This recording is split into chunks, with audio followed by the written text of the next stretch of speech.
오늘 우리 제목 한번 보시겠습니다.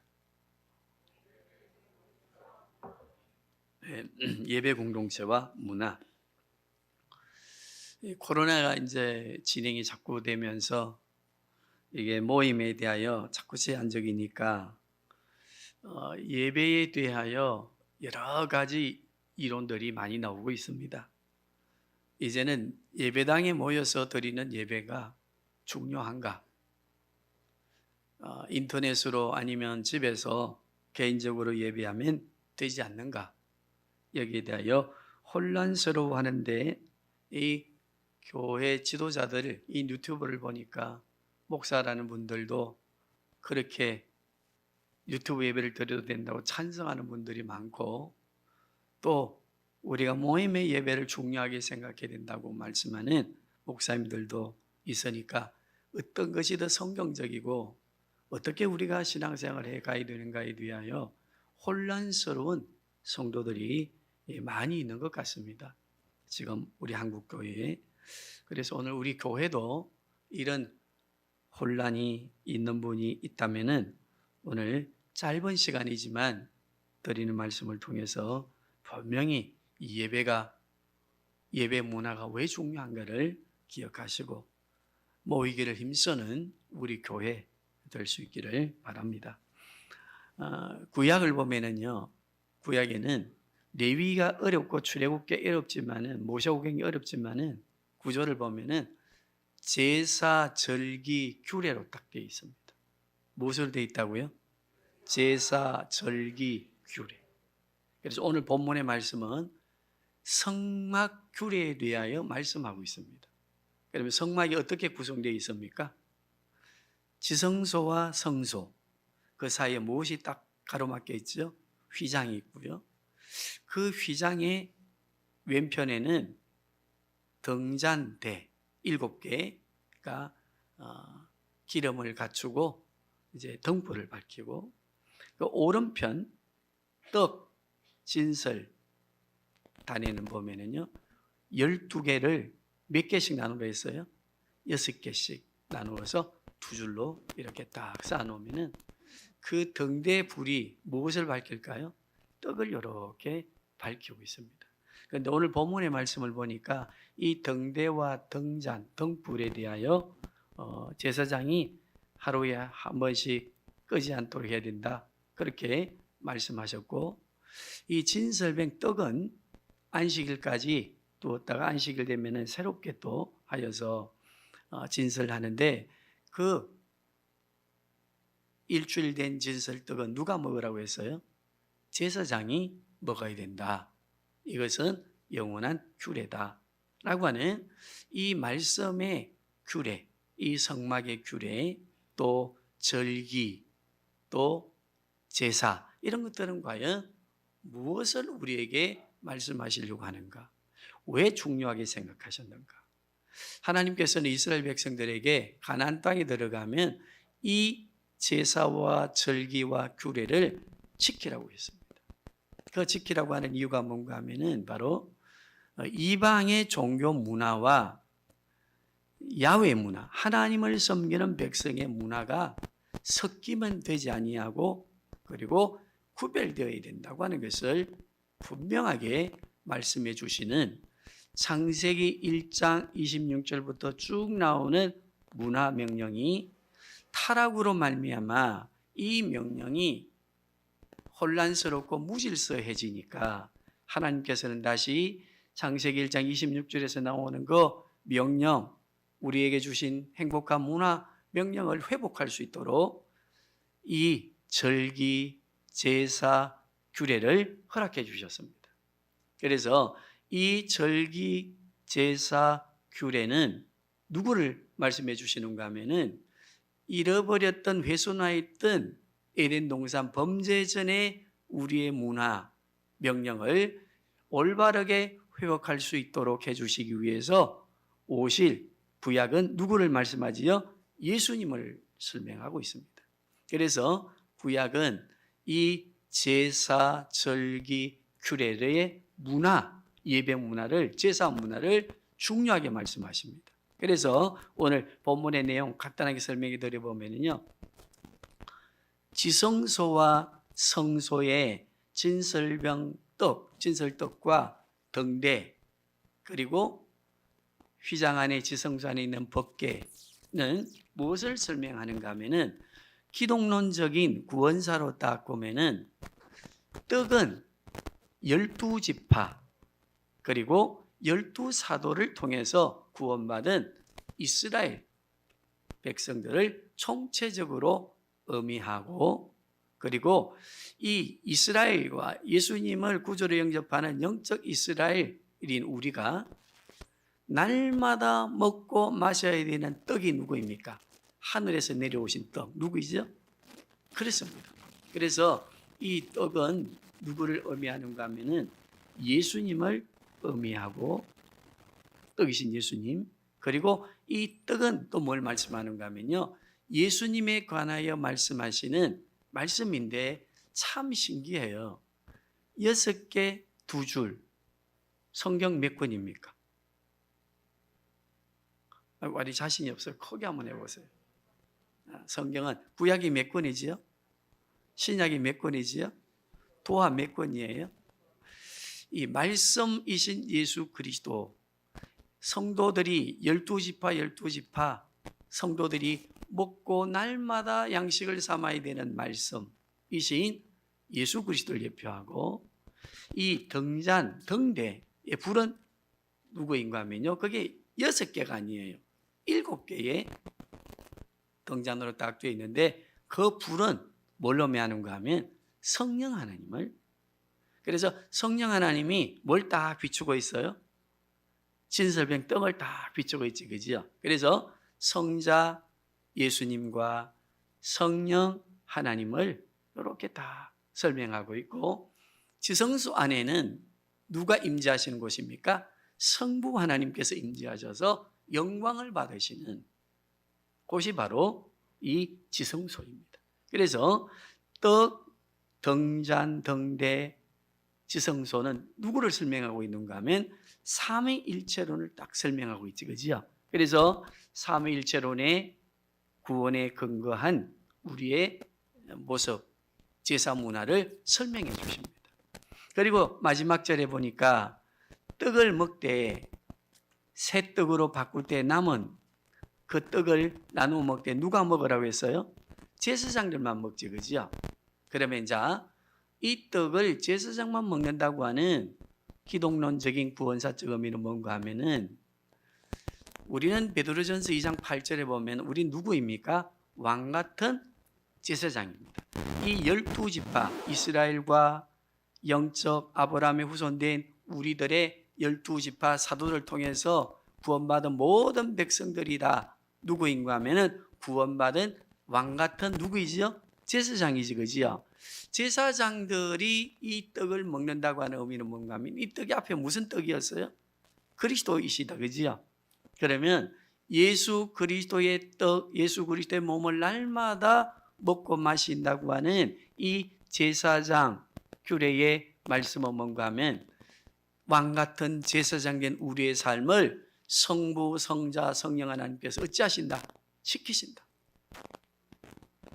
여기 보면은 등을 붙이는데, 등에 불을 붙이는데 어떻게 하라고 했습니까? 하루 종일이지, 그지요? 유대인들은요, 저녁 6시부터 새날 오후 6시가 하루거든요. 이것은 왜 밤부터 시작하시는가 하면은, 여기에 우리가 시편의 말씀도 보면 하나님은 어찌하십니까? 졸지도 아니하시고 주무시지도 아니하시고 우리를 지키신다. 제사장 된 우리를 지키신다. 어찌하시고 졸지도 않고 주무시지도 않고. 우리는 하루가 언제 시작합니까? 오전에서부터 시작하지, 그지요? 낮에서 낮으로 끝나요. 그런데 히브리인들은 안 그래요.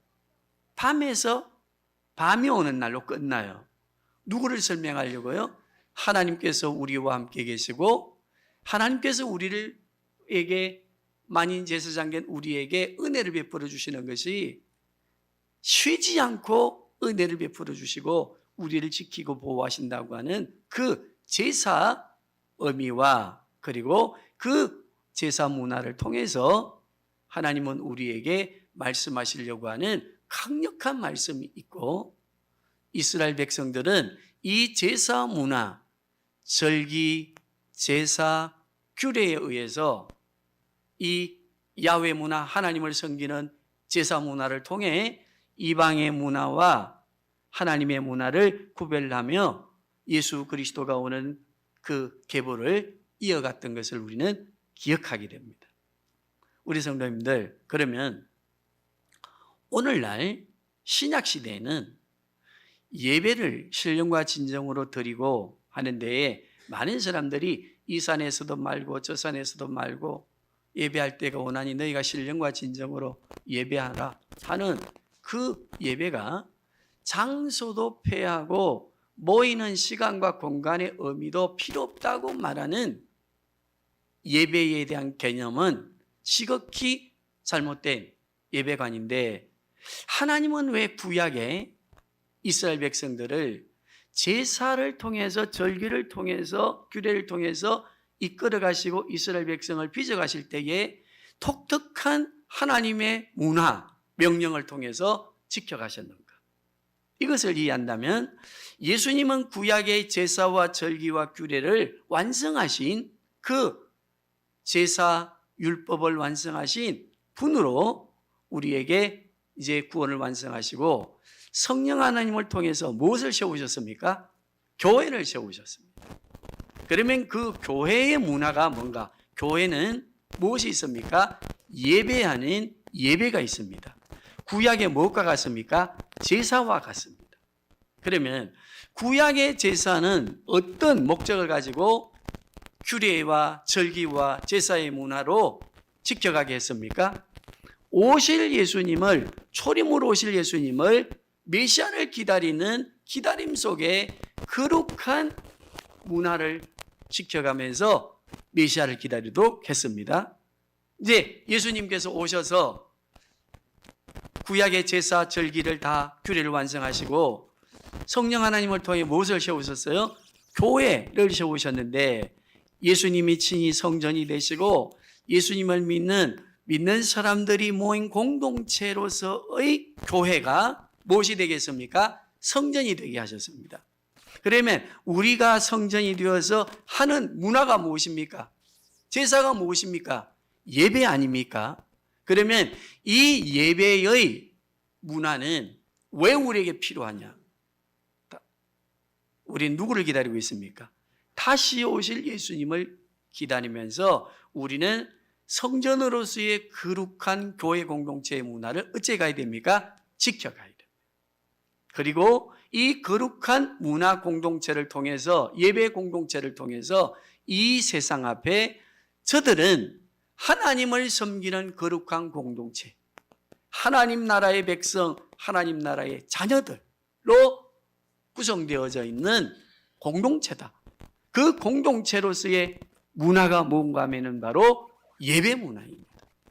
그러므로 예배는 우리가 복을 받고 안 받고, 이걸 이제는 우리 교회는 좀 수준이 초월하셔서, 예배는 무엇과 연결되어 있습니까? 하나님 앞에 영광 돌리고 은혜 받음에 대한 것을 고백하고 우리가 감사함과 동시에 우리는 세상을 향하여 빛과 소금이 되어지는 하나의 강력한, 오늘 여기 나오는 향유, 예배 문화가 되고 세상을 향한 향기가 되고 편지가 되고 정인되어지는 우리의 거룩한 문화가 바로 예배 문화라고 하는 것을 기억해야 됩니다.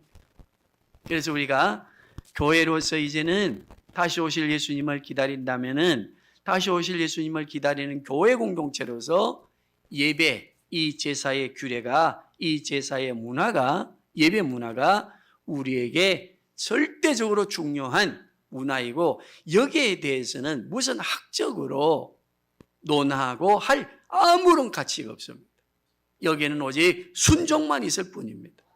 그리고 예배와 함께 은혜를 베푸시는 성부, 성자, 성령 하나님께서 끝까지 제사장 된 우리들과 어떻게 은혜를 베푸시고 우리를 어떻게 지켜가시는가에 대한 것을 친히 순종을 통해서, 믿음의 순종을 통해서 경험하며 이 세상을 넉넉하게, 담대하게 살아가야 되는 줄로 믿습니다. 문화의 속성이 있습니다. 왜 하나님은 그러면 이스라엘 백성에게도 오늘 신약 성도들에게도 이 예배와 관계된 구약은 제사, 신약은 교회 예배로서의 문화를 중요하게 생각하시는가? 새하늘과 새 땅으로 하나님께서 완성하신 그 문화에 하나님 나라에 들어갈 때까지 왜 중요하게 생각하시는가 하면은요, 우리는 조금 여기에서 어렵지만 기억하셔야 돼요. 우리가 살아가는 삶의 여정과 정서 안에는 개인의 무엇이 있고 공동체 무엇이 있고 국가 무엇이 있습니다. 또 전 세계 열방에 무엇이 있습니다. 그러면 이 무엇이건 무엇으로 섭득되어져 가는가 하면요, 문화라고 하는 것으로 섭득되어져서 우리의 무의식의 세계가 형성되어집니다. 그리고 이 문화가 개인이나 공동체나 민족이나 무의식적인 요소로 형성되어져 가고, 한 개인이 18살 이상 이제 성인이 되어지는 그때는 이 문화의 습득을 통해서 형성되어진 무의식적인 것들이 그 사회 안에, 공동체 안에 그 사람의 인격으로 나타납니다. 자, 그러면요, 우리가 어려서부터 인터넷으로 예배해야 돼, 뭐 지금 이 시대에 예배당에 가야 돼, 누구 교회 이상한 교회 아니야, 이런 소리를 듣더라도 우리는 하나님의 말씀에 순종하고 예배와 예배 문화의 원리를 이해한다면, 또 문화의 중요한 의미를 이해한다면은 어려서부터, 아니면 태교에서부터, 태아에서부터, 출생에서부터 성장하는 과정 속에 계속해서 예배 문화를 습득하게 되어지면은 그 예배 문화가 뭘 만든다고 했습니까? 그 사람의 무의식 세계에 차곡차곡 저장되어서 이제 성인으로 사회에 진출하여 갈 때는 사회를 구성하는 공동체로서의 인격이 되고, 한 공동체를 형성해 가는 데에, 그 공동체 인격을 만들어 가는 데에 중요한 요소가 됩니다. 그러므로 기독교 교육이 중요하고 예배 문화가 중요합니다. 세상이 변하고 아무리 옆에 사람이 천인이 만원이 쓰러져 질병으로 죽어간다 할지라도 교회는 왜 우리가 예배 문화를 지켜가고 하나님 앞에 예배해야 되느냐? 다음 세대를 향한 희생입니다. 다음 세대를 준비하는 우리 교회들은, 또 우리 교회는 이 말씀에 우리가 이 문화, 예배 문화를 이해하고 지금까지 예배를 잘 드렸지 않습니까? 여기에 신학적인 논리로 비평하거나 신학적인 논리를 가지고 혼란스러워할 필요가 없습니다. 오늘 우리는 구약의 제사와 신약의 예배가 왜 하나님께서 그렇게 강조하는 거룩한 문화로 말씀하셨는가, 거기에는 문화가 어떤 속성을 가졌는가를 이해하시고, 모여서 예배하며 어려서부터 예배의 문화를 통해서 하나님의 말씀으로 우리의 내면 세계를 내면화하고, 이제 성숙하여져서 자아가 완성되어서 세상으로 나아갈 때는 그 섭득되어져 있는 자기의 내면 세계가 한 사람의 인격이 되고 한 공동체를 만들어가는 인격 구성 자체가 되어서 중요한 역할을 하기 때문에 하나님께서는 가나안의 문화를 들어오지 못하게 했습니다. 하나님의 문화를 지켜가라 했습니다. 그런데 오늘 어떻습니까? 이 시대 문화, 우리 교회 안의 문화가, 세상의 문화와 하나님의 나라의 문화가 혼용되어지고 무질서하게 혼합되어진 마치 창세기 6장과 같은 시대적 현상을 우리는 바라보면서 우리 교회의 예배와 예배 문화를 우리는 지켜가야 됩니다. 그것은 우리가 왜 생명을 걸어야 된다고 했습니까? 거기에 그것은 바로 다음 세대를 위한, 다음 세대에 우리 자녀들이 그리스도의 인격과 하나님의 말씀으로 섭득되어진 인격을 가지고 이 세상의 다음 세대를 이끌어가는 중요한 일꾼들이 되고 지도자들이 되기 때문입니다. 우리는 이 일을 기억하시고 이제부터는 어떤 소리들이 들린다 하더라도 예배를 통하여서 예배 문화를 이끌어가는 이 여기에 우리는 최선을 다해야 될 줄로 믿습니다. 질문을 한 설교 가운데 이찬수 목사님 오늘 설교 가운데 나온 그 예가 있어서 오늘 제 설교와 연결되어져 마지막 결론에 예로 말씀을 드리고 마치려고 합니다. 현대인들에게 젊은이들과 또 중년인들에게 질문을 했는데 대동소이하게 나온 답입니다. 일상생활 속에서 직장생활 속에서 스트레스를 받으면 그 스트레스를 어떻게 해소합니까?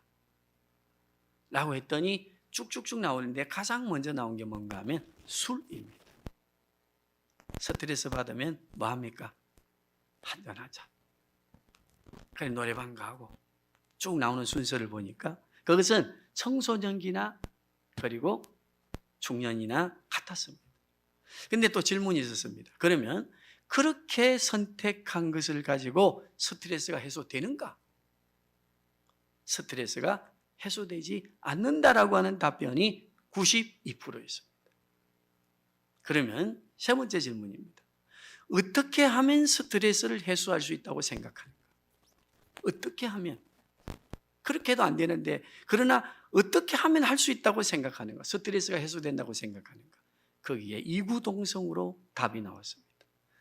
내 마음을 공감하고 알아주는 친구를 통해서 정말 친구가 있다면 그 친구를 통해서 내 스트레스 문제를 해소할 수 있다고 생각합니다. 네 번째 질문이었습니다. 그러면 그런 친구가 있는가? 거기에도 90%가 넘게 그런 친구가 없다라고 하는 답변을 했습니다. 하나님은 왜 우리에게 거룩한 문화를, 예배 문화를 지켜가게 하시는가? 이 세상의 문화와 구별되게 하셨는가? 이 세상의 문화가 기독교 문화를 비판한다 하여도 기독교 문화 안에 있는 우리들이 세상 사람들의 문화를 보면 세상 사람들이 자인하고 있지 않습니까? 우리가 선택해가는 문화로는 우리의 삶의 문제를 해결할 수 없다. 그러나 우리는 믿습니다.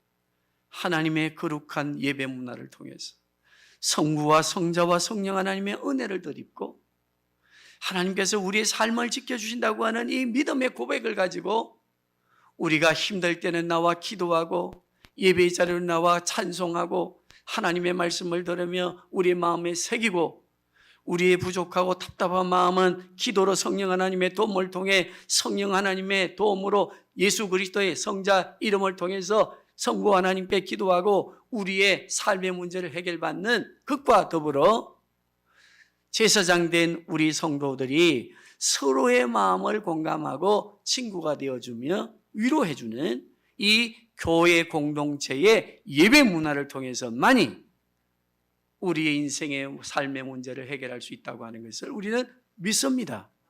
하나님의 말씀입니다. 그러므로 우리는 예배 공동체의 문화, 이 예배 문화를 지켜가는 데에 우리는 최선을 다하는 것이 아니라 우리 생명을 걸어야 됩니다. 예수 그리스도께서 예배 문화에 올바른 예배 문화를 통해서 예배를 통해서 제사를 통해서 잃어버린 에덴 동산의 그 문화의 아름다움을 회복하시도록 자신의 생명을 주신 것처럼 다음 세대인 우리 자녀들에게 이 거룩한 문화를 우리가 유산으로 남기고 믿음의 유산으로 이 예배 문화를 남기려고 하면 우리도 최선이 아닙니다. 우리의 생명을 걸어야 됩니다. 코로나19보다 더한 무서움이 온다 하더라도 우리는 하나님 앞에 모여 예배하고 우리의 어려움을 아뢰고 세상이 해결할 수 없는 문화, 본질을 이해하고 우리가 드린 예배 문화를 통해서 성부, 성자, 성령 하나님을 통해서만이 우리 문제를 해결할 수 있다고 하는 것을 굳게 믿고 이것이 미래의 세대를 만들어가고 다음 미래를 행복하게 하나님의 나라로 이루어가는 다시 오실 예수 그리스도의 길을 예비하는 은혜의 삶이 된다고 하는 것을 기억해야 될 줄로 믿습니다. 기름과 등불을 준비하라. 지혜로운 다섯 처녀입니다. 성막 안의 지성소와 성소 사이에 있는 등대와 등불과 말씀의 진설병을 기억하신다면 기름과 등불을 준비하는 자들이 왜 지혜로운 다섯 처녀인가를 우리는 알아야 됩니다. 지혜로운 다섯 처녀는 크게도 보면 해석이 많습니다. 그러나 성막과 성전과 회막으로 연결해서 예배의 문화, 제사 문화로 연결하면 그것은 무엇입니까? 성령 하나님을 통해서 하나님의 말씀으로 무장하고, 우리가 하나님의 말씀으로 무장하고 성령의 도우심으로 하나님 앞에 영광 돌리시는 그 문화는 뭐밖에 없습니까? 예배밖에 없다. 기억하시고, 복을 받느냐 받지 않느냐 중요한 게 아니라 예배 자리로 온 그 자체가 복입니다. 이 문화를 지키고 예배 본질을 통해서 다음 세대 우리 민족을 미래에 준비하고 우리 자녀들을 세워가는 우리 성도님들 되시기를 주님의 이름으로 축복합니다.